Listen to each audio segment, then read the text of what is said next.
Binding force جی وہ لا الہ الا اللہ محمد رسول اللہ ہے. یہ بائنڈنگ فورس ہے. وہ کہتے ہیں نا تیرا میرا رشتہ کیا, لا الہ الا اللہ.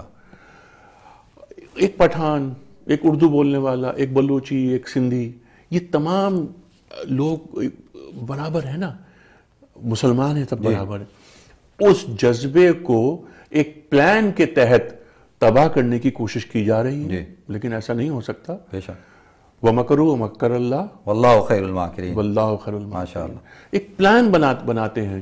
پہلے ایک جو منصوبہ ساز تھے ان کا منصوبہ یہ تھا کہ دین کو مشکوک بنایا جائے. جی اب یہ ان کے ذہن میں یہ بات آ گئی ہے کہ جو قرآن کریم ہے, احادیث ہیں, ان میں شک پیدا کر دیا جائے تاکہ مسلمان کنفیوز ہو جائیں. بے شک کہ یار یہ بعض جگہ گفتگو یہ ہوتی ہے, آپ نے بھی سنی ہوگی, کہ ہمارے لیے قرآن کافی ہے, ہم کیوں جائیں حدیثوں کی طرف, حدیث کی کیا حجت ہے. یعنی اس طرح کے سوالات اٹھوائے جاتے ہیں تاکہ نوجوان نسل ہماری, ہمیں معلوم ہے کہ سنت اور حدیث, ایکشن اور کوٹیشنز, دونوں کے بغیر ہمارا دین مکمل نہیں ہوتا. بالکل وہی غیر مطلوع ہے نا, حدیث وہی غیر مطلوع ہے, قرآن وہی مطلوع ہے. قرآن کہتا ہے وما ينطق عن الهوى ان هو الا وحی یوحی. اللہ کے رسول تو کوئی بات کرتے نہیں جو کوئی سوائے وحی کے. جی ہاں بالکل. تو یہ جو حدیث اور سنت ہے, اس کے بغیر جس طرح دین مکمل نہیں ہوتا, اس طرح مسلمان قوم, مسلمان امت, یہ تو ہم صرف بات کر رہے ہیں پاکستان کی, ایک سوڈانی سے, ایک نائجیرین سے, ایک امریکن مسلمان سے میرا رشتہ کیا ہے؟ جی اس لیے کہ میں اس دین کا فالوور جس کا میں فالوور ہوں. وہ امت ہے کہ جو امت اجابت میں شامل ہو گیا, اور ہمیں سب کو مل کر امت دعوت کی طرف رجوع کرنا ہے. کیونکہ سرکار دو عالم صلی اللہ علیہ وآلہ وسلم کی آمد کے بعد کوئی نبی اور نبی نہیں آئے گا. بالکل کوئی نہ آیا نہ آ سکتا ہے. اور ہم نے دیکھا ہندوؤں میں اوتار آ رہے تھے, وہ تک بند ہو گئے آنے کے لیے. کوئی آخری نبی, آخری شریعت, آخری کتاب جب یہ آ گئی, اس کا مطلب یہ ہے کہ وہ لوگ جو اب تک سرکار دو عالم صلی اللہ علیہ وسلم پر ایمان نہیں لائے, ان کو آپ ہی پہ ایمان لانا ہے. اور آپ ہی ان کے رسول, ان کے بھی رسول ہیں جو غیر مسلم ہیں, بے شک, اور وہ ہے امت دعوت. بے شک ان تک ہمارا کام, یہ ہماری ذمہ داری ہے. بلغ ما انزل الیک. اور جو حجۃ الوداع کے موقع پر اللہ کے رسول نے فرمایا کہ فلیبلغ الشاہد منکم الغائب, جو تم میں حاضر ہے وہ غائبین تک پہنچائے. جی ہاں, تو قیامت تک کے لیے جو غائبین ہیں ان تک پہنچانا ہماری ذمہ داری ہے. ہاں, اور اس سے پہلے یہ شہادت لے لی کہ کیا میں نے اللہ کا پیغام پہنچا دیا. جی تو 1,25,000 افراد نے کہا ہاں پہنچا دیا. اللہم اشہد اللہم اشہد اللہم اشہد جو فرماتے ہیں سرکار دو عالم, وہ قریب کرنے کے لیے بات کرتے ہیں کہ امت ایک ہے. تو یہ تیرا میرا رشتہ کیا, لا الہ الا اللہ. ایک جو عالم کفر ہے وہ سازشیں کرتا ہے کہ ان کے درمیان دراڑ ڈالی جائے. ہمارے پاس جذبے زلزلہ متاثرین کے لیے ابھی بہت زیادہ ہیں. مسلمان کی غیرت کبھی نہیں مرتی, مسلمان کی حیا کبھی نہیں مرتی, بہت زندہ ہے. اور پاکستان, شاہ فیصل نے کہا تھا, آخری جملہ میں آپ سے عرض کر دوں, شاہ فیصل مرحوم نے فرمایا تھا کہ پاکستان عالم اسلام کا قلعہ ہے. بے شک, پاکستان عالم اسلام کا قلعہ ہے. اچھا انیک بھائی, دوسرا ایک اور چیز جو اب دیکھیں کہ اس وقت جو حالات ہیں, اگست کا مہینہ چل رہا ہے اور ہم اگست میں اپنی انڈیپینڈنٹ بناتے ہیں, آزادی بناتے ہیں. اگر ہم دیکھیں تو ٹھیک 63 سال پہلے بھی میں یہ سمجھتا ہوں بالکل اسی طرح کے حالات تھے. کئی لاکھ لوگوں نے قربانی دی تھی جب پاکستان بن رہا تھا, اور اسی قسم کے لوگ یعنی کیمپوں پہ, روڈوں پہ, راستوں پہ تھے. تو کیا آپ یہ نہیں سمجھتے کہ بالکل وہی صورتحال پہ ہم آ کے کھڑے ہو گئے, یعنی آج جو موجودہ صورتحال ہے پاکستان کی؟ جی, ایک ہوتی ہے نا ظاہری صورتحال اور ایک ہوتی ہے باطنی صورتحال. جی عبدالوہاب صاحب, ظاہری صورتحال میں آپ کمپیریزن کر رہے ہیں, بہت صحیح ہے, لیکن اس وقت ہمارا باطن بہت جذبہ تھا, بہت روشن تھا. جی ہم پڑھتے ہیں کتابوں میں کس طرح جب یہ ٹرینیں کٹی پٹی ٹرینیں پہنچتی ہیں, اور کس طرح 20 لاکھ جانیں ضائع ہوئیں. جب یہ لوگ آئے, یہ قافلے آئے, تو کس طرح لوگوں نے اپنا دیدہ و دل فرش راہ کیے. جی بالکل, وہ جیسے مواخات جو مدینہ کے اندر ہوئی قائم کی اللہ کے رسول نے, بالکل وہی ایک منظر پیش کیا گیا. جی ہاں بالکل, کیا بات کی آپ نے مواخات کی. تو یہ ایک اللہ تعالیٰ نے ہمارے نبی صلی اللہ علیہ وآلہ وسلم کا ایک جو لقب ہے، بہت بڑا لقب، وہ رحمت للعالمین، وما ارسلناک الا رحمت للعالمین۔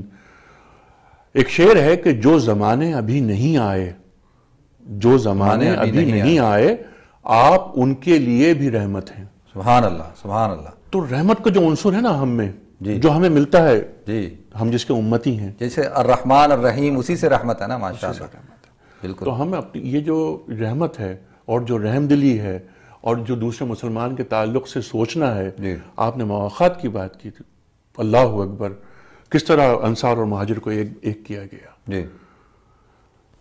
اگر 2 بیویاں ہیں تو ایک بیوی تک اپنے دوسرے بھائی کو دے دی گئی،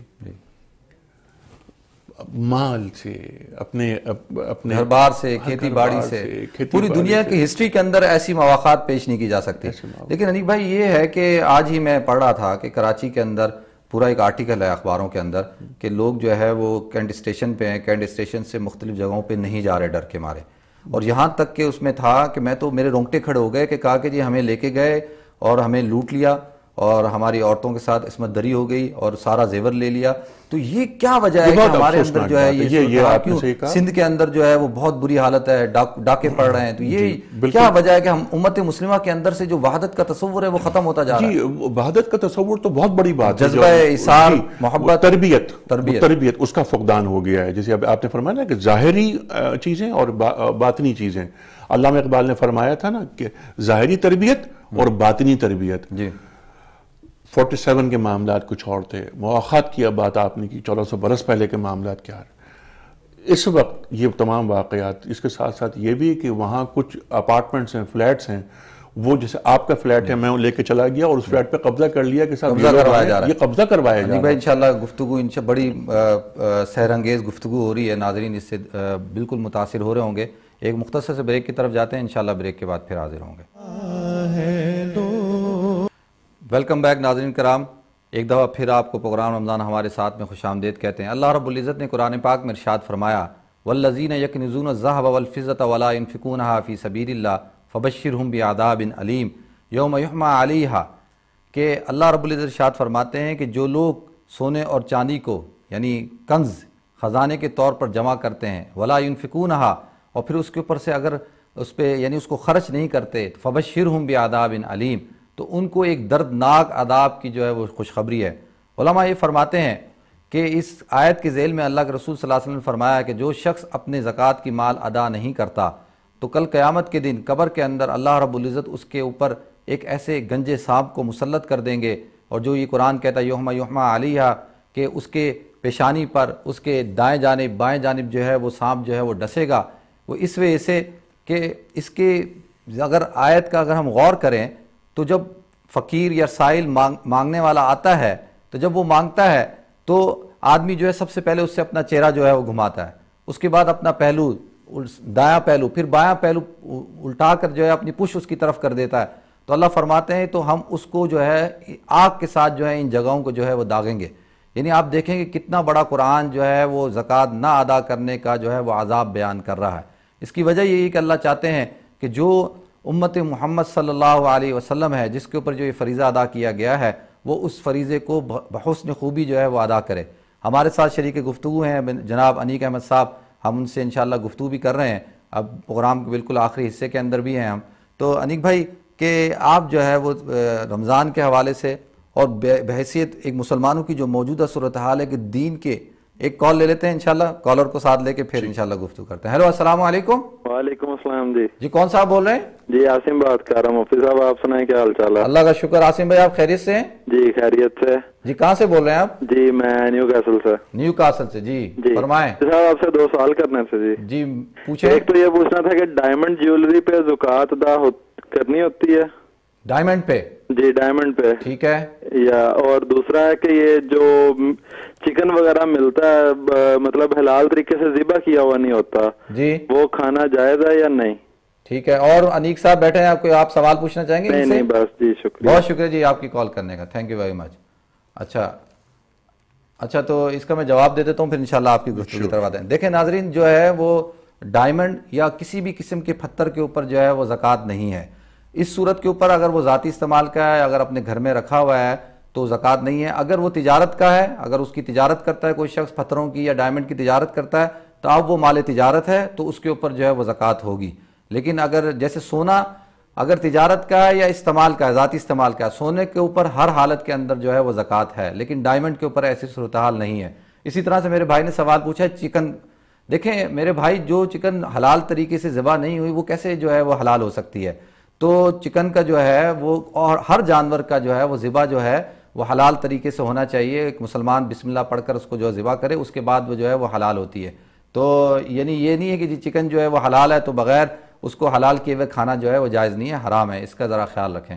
انیق بھائی میں نے آپ سے سوال پوچھا تھا, انشاءاللہ اس پہ تھوڑی جی ہم بات بحیثیت مسلمانوں کی اجتماعی حالت کے اوپر تھوڑی سی. جی اجتماعی حالت ظاہر ہے دگرگوں ہے, ناقابل بیان ہے, سب جانتے ہیں اس بات کو, کیونکہ آج کا موضوع آپ کا زکوٰۃ. جی بالکل, ہم اس کے حوالے سے ایک بات کر یعنی اسی میں میں دیکھتا ہوں کہ زکوٰۃ کے اوپر بڑی جو ہے نا لوگ خوشی سے نہیں دیتے, اس کو ایک سمجھتے ہیں کہ یار یہ ٹیکس ہے. یہ تو آپ یہ بتائیں یہ ٹیکس ہے یا یہ کیا ہے؟ عبادت ہے. یہ عبادت ہے. اور جو آپ بات فرما رہے تھے کہ زکوٰۃ جس نے چھپائی یا نہیں دی, تو پھر جو آپ نے حدیثیں بیان فرمائی ہیں, اس کے ساتھ ساتھ قرآن کریم کا ارشاد فرماتا ہے کہ سود تمہارا مال گھٹاتا ہے اور زکوٰۃ تمہارے مال کو بڑھاتی ہے. بے شک. حالانکہ سود ہم لیتے ہیں اور زکوٰۃ ہم دیتے ہیں, لیکن اللہ تعالیٰ کا فرمان کیا ہے کہ زکوٰۃ ہمارے مال کو بڑھا رہی ہے. جی تزکیہ ہو رہا ہے. جی اچھا, لیکن کیونکہ ہم ذرا حالات حاضرہ جس میں عہد کا لمس بھی آ جائے, یہ گفتگو تو بہت ہمیں قرآن بالکل بہت وسیع ہے. اجتماعی طور پر ہمیں کیا کرنا چاہیے؟